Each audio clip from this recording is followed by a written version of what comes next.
اسم ربك الأعلى الذي خلق فسوى والذي قدر فهدى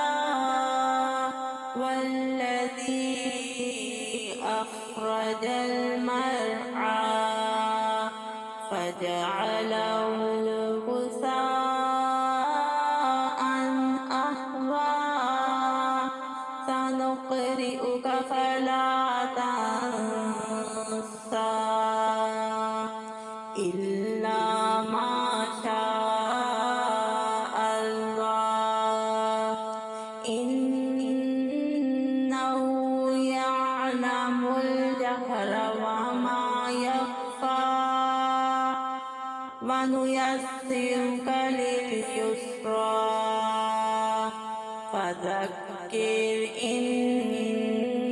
نفعت الذكرى سيذكر من يخشى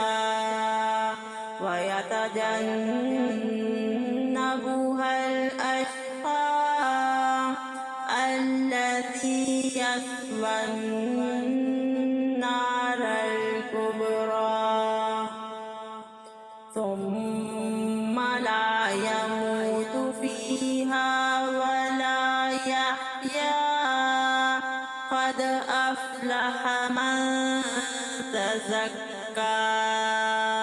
فذكر اسم ربه فصلى بل تؤثرون الحياة الدنيا